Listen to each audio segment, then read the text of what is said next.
embouteillage ekotaki na nzela nanga afungoli nzela mosusu mpona akoma faible nasosoli makambo na nzambe nanga eza nango mistere caché mpo nzambe mobimba alati nzoto ola na bika elombela na ye bangula batikali na soni isende balongi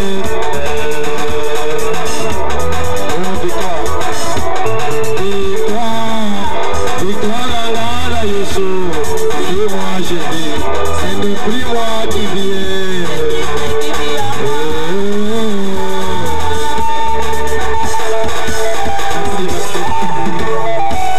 Merci. Je crois que Dieu vous bénisse abondamment. Nous allons nous retrouver demain à partir de 13h pour le concert. Je libère d'abord la prophétie. Mon frère Arouche. Mon frère Arouche, oui. Merci. Merci. On nous lit encore directement quand les frères s'approchent. 2 Rois chapitre 2 verset 19 à 22. Ok. On peut nous lire rapidement.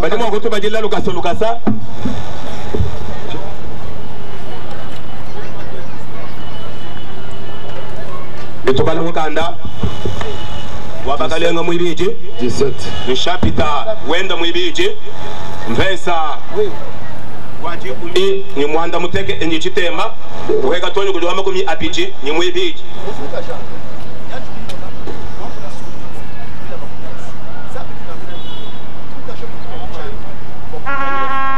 Yowa zambi jungambi kumpincheo Ajamwanga tasukiye mwifila muchami Wani wewe mwenye klera toko Mezabi jungambile nungwewe Hadi mima na mwabwana Njimo na muntu mima na hanyi maheba Mukwate difumu Yongambile ni muntu muka shufi Muhetanga na nendao Kili mukwate difumu ya echi Me yowa zambile mwudi bujata makasa mwaba ewe Hanyi madisambile hapo Ça muku délivrer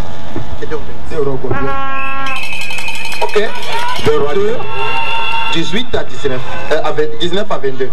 Ok, nous lisons au nom de Jésus. Les gens de la ville dirent à Élisée, voici, le jour de la ville est bon. Comme les voix, mon Seigneur. Mais les eaux sont mauvaises. Et le pays est stérile. Il dit, apportez-moi un plat neuf. Et mettez-y du sel. Et il le lui apportait. Il alla vers la source des eaux. Et il lui jeta du sel. Et dit, ainsi parle l'Éternel. J'assainis ces eaux. Il n'en proviendra plus ni mort ni stérilité. Et les eaux firent assainies jusqu'à ce jour, selon la parole qu'Élisée avait prononcée. Amen. 1 Corinthiens 15 21 à 22, je lis au nom de Jésus. Car puisque la mort est venue par un homme, c'est aussi par un homme qui est venu la résurrection des morts. Et comme tous meurent en Adam, de même aussi tous revivront en Christ. Que Dieu vous bénisse. Asseyez-vous. Vous savez que on n'a jamais eu le temps. L'apôtre me l'a dit là. L'apôtre me l'a dit là-bas. L'apôtre me l'a dit qu'on n'a jamais eu le temps d'expliquer en profondeur les surnaturels. Le surnaturel est grand. Tellement que le surnaturel est grand, il faut une école pour les surnaturels. Parce que le surnaturel, c'est un monde des esprits que les hommes normaux les hommes charnels ne peuvent pas comprendre. Si vous êtes charnel, vous verrez que le surnaturel c'est la magie. Peut-être vous comprendrez que le surnaturel c'est la sorcellerie. Loin de là, le surnaturel ce n'est ni la sorcellerie ni la magie. C'est le Seigneur Jésus-Christ à corps humain. C'est ça le surnaturel. Est-ce que le micro, je me fais comprendre? Écoutez, je voulais aller trop vite. Parce que le surnaturel c'est une école. Mais un jour, le peuple de Jéricho, ils avaient besoin de prendre l'eau. Ils avaient besoin de boire. Mais la Bible nous dit ceci. Ils ont dit au prophète Élisée, la ville est bonne. Nous avons trouvé la ville est bonne. Mais ce qui est mauvais dans cette ville, c'est l'eau. L'eau n'est pas bonne. Et directement Élisée, il a demandé à ces gens de l'accompagner là où il y avait l'eau. Quand ils sont arrivés là où il y avait l'eau, Élisée a constaté aussi que l'eau n'était pas bonne. Malgré la beauté de cette eau, même l'eau aussi a influencé même la ville. La ville n'était plus habitable. La ville n'était plus bonne à cause de l'eau qui était dans cette ville qui ne permettait pas aux gens de boire. Et Élisée a dit, maintenant là, pour que cette eau soit assainie, il faut les surnaturels. Mon frère, on ne peut pas assainir l'eau sans recourir au surnaturel. Élisée, il a dit aux gens, apportez-moi un plat neuf et apportez-moi du sel. Il a pris le sel, il a demandé à ces gens, montrez-moi la source de cette eau. Parce que si je guéris, si je donne la solution, soit j'assainis cette eau sans avoir assaini la source, cette eau sera toujours amère. Il faut commencer par la source. Aujourd'hui, le surnaturel c'est quoi? Le surnaturel c'est la source de l'humanité. Si nous parlons du surnaturel, on doit d'abord retourner à l'origine. Parce que avant que Dieu crée, il a commencé par le surnaturel. Je me fais comprendre. C'est pourquoi il est parti à la source. C'est à la source qu'il a pris le sel. Il a jeté dans l'eau. Et l'eau a été assainie. Écoutez encore une chose. Le sel ne pouvait pas seulement assainir l'eau. Il a fallu aussi que le prophète parle. Quand il a prononcé la parole, il a dit, j'assainis ces eaux. L'eau était assainie par la parole et par le sel. Deux choses. Retenez ça. Je rentre maintenant au surnaturel. Au jardin d'Éden, lorsque Dieu a créé l'homme, l'homme était la terre. Et l'homme, lorsque Dieu l'a tiré de la terre, il a pris le souffle de vie. Il a mis dans l'homme. Et l'homme est devenu surnaturel. L'homme maintenant, à cause du surnaturel qui était en lui, il pouvait donner les noms aux animaux. S'il appelle celui-ci lion, il portait aussi la nature du lion. La première création, le premier miracle, c'était au jardin d'Éden. Quand l'homme a commencé à donner les noms aux animaux, il regarde cet animal, il dit, toi tu es serpent. L'animal aussi, même s'il marchait debout, il devient serpent. À cause de la parole qu'Adam avait, qui était surnaturel. Maintenant les diables, ils convoitaient l'homme. Parce que le diable, il a vu que au ciel, Dieu régnait Sur la terre, c'est l'homme qui régnait. Et le diable n'avait pas d'endroit. S'il part au ciel, c'est Dieu qui régnait. Il vient sur la terre.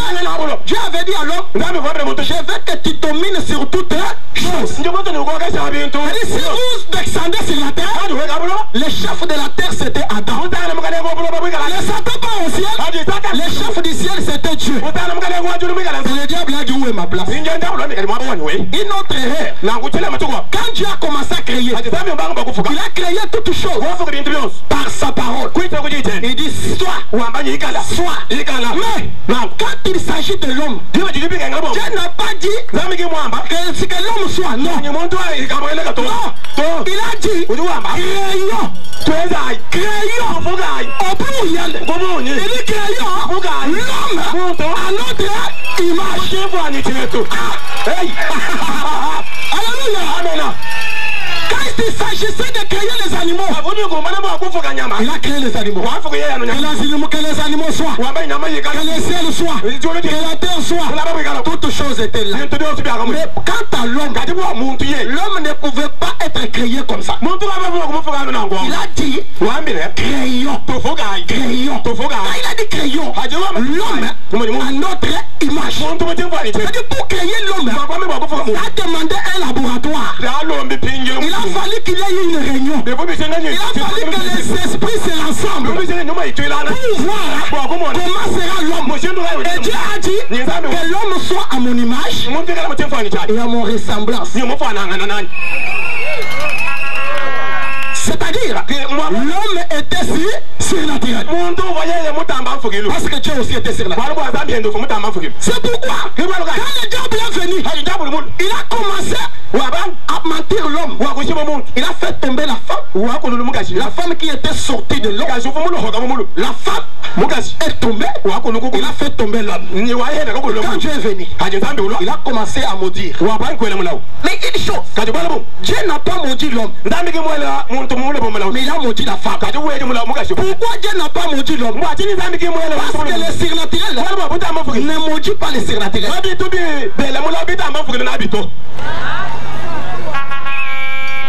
Montrez-moi dans la Bible là où Dieu a maudit l'homme. Il a dit, tu mangeras la sueur de ton front. Ce n'est pas la malédiction, c'est le travail. Parce que même Dieu aussi a travaillé. Alléluia. Ce n'est pas la malédiction, c'est le travail. Il n'a pas maudit l'homme parce que l'homme est à l'image de Dieu. Et selon les ressemblances de Dieu, Dieu ne peut pas se maudire. Maintenant demande-toi maintenant, qui peut te maudire? Si Dieu créateur ne t'a pas maudit, mais qui peut te maudire? Je parle à quelqu'un. Toute malédiction sans effet. Hikala zambi mukufuka wewe. Katuma shikukwela mula uto. Nani di mokumana mokukwela mula. Na sheta to bo munuma. Na shaya papa wewe bo mubichi. Na shaya mulunda wewe. Na shaya mone. Mila uyo sulisa sans effet. Malédiction est sans effet nil. Yo comme dire nga. Zambe kutu na jardin de terre. Ata kutu mutu akwei. Zamba koki comme dire yeta. Akomi na ta maudire moto. Alors bisoki na maudire moto. Na se maudire nga moko. Akimi na mabele. Habite-toi la terre. Tu produiras. Alléluia. Il n'a pas maudit l'homme. Parce que l'homme, dans la présence de Dieu, il était Dieu. C'est ça le surnaturel. Laissez-moi vous dire, nous vous appelons dans le surnaturel. C'est parce que si vous entrez dans le surnaturel, il n'y a plus la malédiction.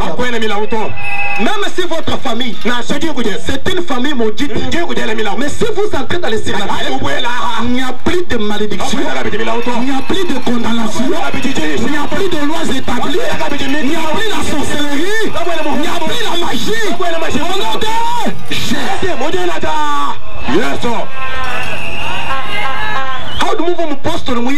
Si tu écoutes l'apôtre a prêché, il a dit,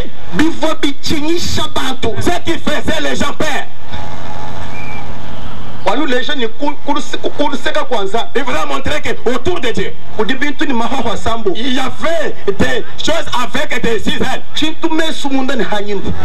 chose avec les cieux, les hauts et les bas. C'est pour dire aux sorciers, et ne peuvent pas nous faire peur. Si nous les faisons quitter sur cette terre, et nous montons avec eux dans le ciel, nous avons des choses qui font trembler les gens. Parce que as-tu déjà vu une chose avec des yeux? As-tu déjà vu une chose avec des yeux? Même si un sorcier est dans un oiseau, chaque oiseau vient avec des ailes. Il arrive au trône. Il voit les six ailes. Je mets cette chose. Moi qui ai des ailes. Celui-là a six ailes. Même si c'est hibou, ça doit fuir. C'est pour dire que dans l'ancien ce qui te fait peur, toi tu dois le faire trembler. Alléluia. Amen. C'est pourquoi Dieu, quand il a parlé à l'autre, il a dit toi, tu mangeras la sueur de ton fils. C'est fini. Et dit la terre produira pour toi tout ce qu'il a dit là, il a mordu la terre. Parce que l'homme était sur la terre. Il part chez la femme. Il dit femme, toi, je mettrai l'inimitié entre toi et les serpents. Ce n'était pas aussi la malédiction. Il voulait séparer la femme et le diable. Ce n'est pas la malédiction. Il n'a pas maudit la femme. Il lui a dit, je mets l'inimitié entre toi et les serpents. Qu'est-ce que Dieu a pensé? Il a dit ceci. Si la femme était tombée, c'est parce qu'il s'attendait avec le serpent. Mais désormais, vous ne vous entendrez plus. Toi et le serpent, vous serez des ennemis. C'est pourquoi aujourd'hui, la femme, l'épouse, ne veut pas entendre parler du serpent. L'épouse dont je parle, ce n'est pas l'épouse femme ici. C'est l'épouse de l'église, le corps du Christ. Cette corps du Christ ne peut pas collaborer avec le diable.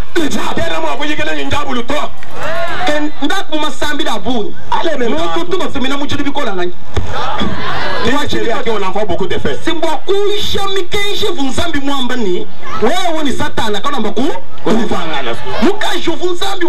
La femme qu'elle n'était pas la femme épouse. C'était une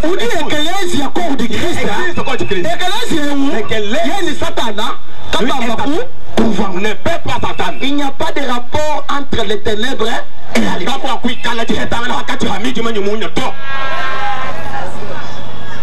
C'est pourquoi dès ce jour-là, quand Dieu parlait à la femme, le diable disait, cet homme, il est en train de maudire ou bien de me chercher des problèmes. Écoutez encore une chose. Il dit à la femme, ta postérité écrasera la tête du serpent.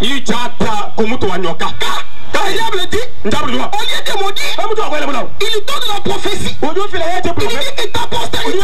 C'est-à-dire que Dieu préparait déjà la chute du diable dans la femme. Le diable savait que s'il faisait tomber l'homme, il allait dominer sur l'homme. Or il a créé son déclin pour demain. C'est pourquoi quand la postérité est venue, qui est le Seigneur Jésus-Christ, il est monté à la croix, il a écrasé la tête du serpent. Je parle à quelqu'un, tout serpent dans ta vie, il va les écraser au nom de Jésus. C'est pourquoi dès ces jours-là, comme l'homme avait péché, Dieu a chassé Adam du jardin d'Éden. Pourquoi? Parce que le jardin d'Éden était surnaturel. Et l'homme n'était plus surnaturel. Comme il a péché, il ne pouvait pas rester au jardin d'Éden. Je parle encore. L'homme était le soleil pour le jardin d'Éden. Maintenant, quand il a péché, il est devenu ténèbres. Or, les ténèbres ne peuvent pas rester au jardin d'Éden. C'est pourquoi il a dit chassons l'homme au jardin d'Éden. Pourquoi? Parce que l'homme n'était plus surnaturel. Mes frères, aujourd'hui, il y a beaucoup de gens que Dieu a chassés du sacerdoce. Tout ce qu'ils font n'est que de plaisanteries. Mais Dieu les a déjà chassés. Ils ne sont plus en Éden.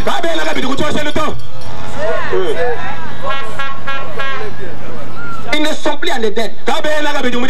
Éden signifie devant la présence de Dieu. C'est-à-dire, quand l'homme était au jardin, il était devant la présence de Dieu. Maintenant, Dieu l'a chassé devant sa présence.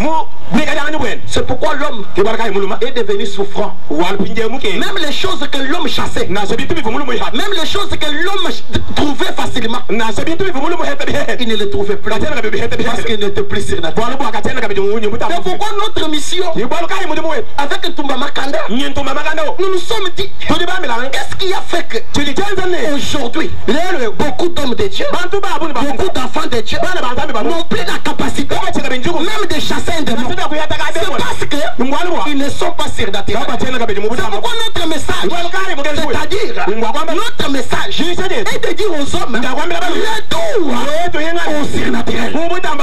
Tout ça, pour que l'église marche, il faut retourner dans les surnaturels. Parce que dans les surnaturels, il n'y a pas la mort. Dans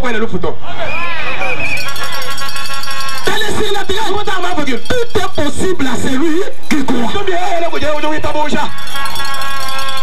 Dans les surnaturels, le diable est absent. Même là où nous sommes ici, comme il y a les surnaturels, les sorciers ne sont pas là. Demande-les. Est-ce que ça fonctionne?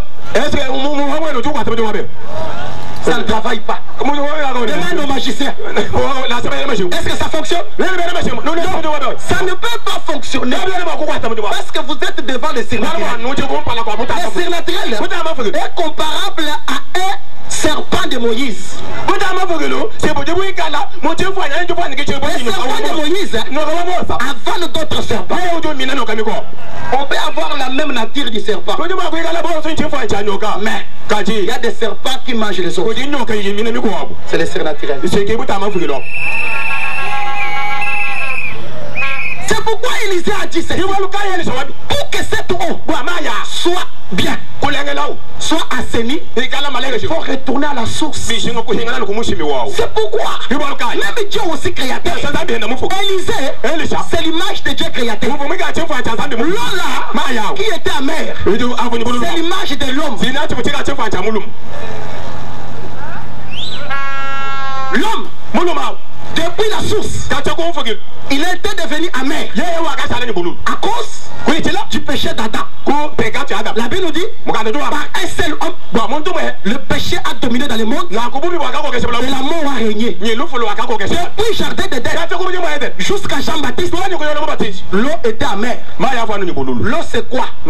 L'homme n'était plus bien. L'homme était devenu péché. L'homme n'était pas vivable. L'homme était devenu péché, insupportable devant la face de Dieu. Il a fallu maintenant retourner à la source. C'est pourquoi Dieu a dit, pour que je crée, pour que je donne la solution à cette eau, il faut aller à la source. À la source, c'est là où je dois voir comment maintenant recréer une nouvelle eau. C'est pourquoi il a dit, si le premier Adam était tiré de la terre, et c'était tiré de la terre, c'est pourquoi le diable l'a corrompu, parce que cet Adam était tiré de la terre. Mais là maintenant, je ne ferai pas Adam tiré de la terre. Il faut me créer maintenant un nouveau Adam qui ne sera pas tiré de la terre, mais qui sera tiré au ciel. Alléluia. Amen. Le premier Adam, on l'a tiré de la terre. C'est pourquoi on a pris le souffle, on a mis dans l'esprit et la chair ensemble. C'est pourquoi quand le diable est venu, il a tué cette chair. Il a enlevé l'esprit. Parce que la chair ne supporte pas les choses spirituelles. Le premier Adam était le naturel plus le surnaturel. Il y avait le mélange dans le premier homme. Mais là il a dit, dans le deuxième homme, il n'y aura pas de mélange. Il a tiré la première personne de la terre, la chair. Mais le deuxième homme, il a dit non, je vais le tirer du ciel. Il sera esprit. C'est pourquoi l'esprit là, quand il est venu, il a dit à Marie, l'enfant que tu mettras au monde, ce n'est pas un enfant comme les autres. L'enfant du Tout-Puissant.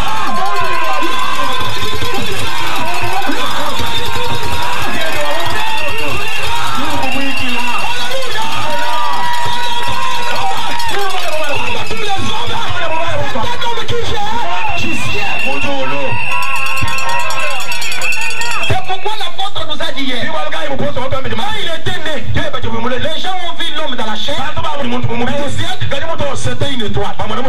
C'est pour accomplir la prophétie, la promesse que Dieu avait fait à Abraham. Il a dit à Abraham, sors dehors, regarde au ciel. Tu vois quoi? Abraham regarde, il voit les étoiles. Il dit, tu vois ça? C'est ta postérité. Cette étoile-là, c'est Jésus-Christ. Le premier Adam, tiré de la terre, ne pouvait pas affronter le diable, ni refuser les choses du diable. Mais là, le deuxième Adam, lui est venu ici. Et pendant 40 jours de jeûne et prière, le diable est venu aussi pour tenter Jésus. Il savait que il va tomber comme le premier Adam. Il commence par la première chose. Il dit, le premier Adam est tombé par les choses à manger. Il amène aussi la même formule au deuxième Adam. Il dit, prends cette pierre, transforme ça en pain et mange. Pourquoi? Parce que le premier Adam, s'il était tombé, c'est pour là qu'il prie des fruits. Avait fait tomber le premier Adam. C'était tellement arraché.